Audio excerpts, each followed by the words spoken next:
রাজশাহী জেলাতে বাড়ি হওয়া সত্ত্বেও দীর্ঘ ৯ মাস পরে আব্বু আম্মু আমার বাড়িতে বেড়াতে আসলো। আম্মুকে শুধু একবার বলেছিলাম যে এবার ইলিশ মাছ দিয়ে কচুরলতি খাওয়া হয়নি, দেখছি টিফিন বাটি ভর্তি করে খাবার রান্না করে এনেছে। আর তাবাসসুম আবার তার নানুর কাছে আবদার করে বসেছে তার নাকি পিঙ্ক কালার সাইকেল লাগবে। এই কথাটা আমি জানতামই না, কবে যেন তার নানুর সাথে তার কথা হয়েছে। এই জন্যই আব্বু নাকি আমার বাসায় আসেনি, দীর্ঘ ৯ মাস হয়ে যাচ্ছে। এত আসতে বলি তারপরেও সে আসে না, কারণ ওই যে তাবাসসুম তার নানুকে বলেছে যে সাইকেল লাগবে, সাইকেল যদি না নিয়ে যায় তাহলে তো তাবাসসুমের মন খারাপ হয়ে যাবে। এইগুলার কোনো কিছুই আমি জানি না। আর আম্মু আসার সময় দেখি ব্যাগ ভর্তি করে সবকিছু নিয়ে এসেছে। আমি শুধু একবার বলেছিলাম যে আম্মু এবার হচ্ছে কচুলতি দিয়ে ইলিশ মাছ খাওয়া হয়নি, দেখছি বাটি ভর্তি করে সবকিছু রান্না করে এনেছে। ওপরের বাটিতে ছিল খাসির মাংস। খাসির মাংস আমার জামাইয়ের ভীষণ পছন্দ, তোর জন্য খাসির মাংস রান্না করে এনেছে।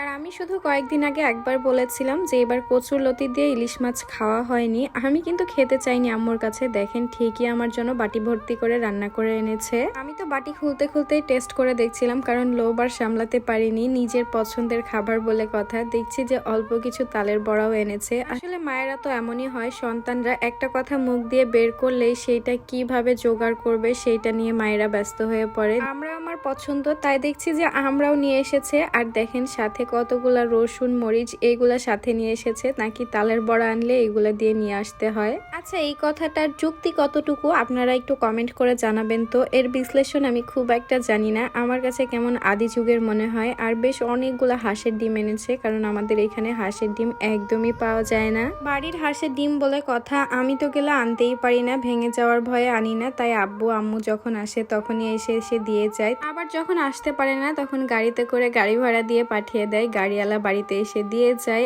আর আম্মু যে তালের বড়াগুলো এনেছিল সেইগুলো তাবাসসুমকে একটু খেতে দিচ্ছিলাম। আম্মুরা একদমই সন্ধ্যার সময় এসেছে, অনেকদিন পরে আব্বু আম্মু এসেছে, তাই ভীষণ খুশি লাগছিল। তবে বাসায় একদমই কারেন্ট ছিল না, তো ভাবলাম যে আব্বুদেরকে একটু আমার হাতের চাউমিন রান্না করে খাওয়াই, কারণ চাউমিন সেই দিন রান্না করেছিলাম, সবাই ভীষণ পছন্দ করেছিল। আজকে আমার নতুন ডাইনিং টেবিলে আব্বু আম্মুকে প্রথম খাবার খেতে দিচ্ছি, ভীষণ ভালো লাগছিল। সব সময় আসলে মেঝেতেই খেতে দেওয়া হয়, তখন আসলে কতটা খারাপ লাগতো এটা হয়তো বলে বোঝাতে পারবো না। আর আমার ডাইনিং টেবিল সম্পর্কে অনেকেই জানতে চেয়েছেন কত টাকা দাম, কোথায় থেকে নিয়েছি, তো এটা নিয়ে আলাদাই একটা ভিডিও দিব। সেই সন্ধ্যা থেকে আজকে যে কতবার কারেন্ট গেল তার কোনো হিসাব নাই, অন্ধকারে বসেই আসলে সবাই মিলে চাউমিন খেয়ে নিলাম। আর এই তো আব্বুরা বিকাল বেলায় এসে প্রথমেই সাইকেল নিয়ে এসে তাবাসসুমকে দিয়েছিল আর ওকে শিখাচ্ছিল। আমি তো ভীষণ অবাক হয়েছি, কারণ তাবাসসুমের এখন 4.5 বছর বয়স। এই বয়সে সাইকেল চালাতে পারবে কিনা আমি তো ভীষণ ভয়ে ছিলাম। তো সবাই মিলে ওকে সাইকেল চালানো শেখাচ্ছিল।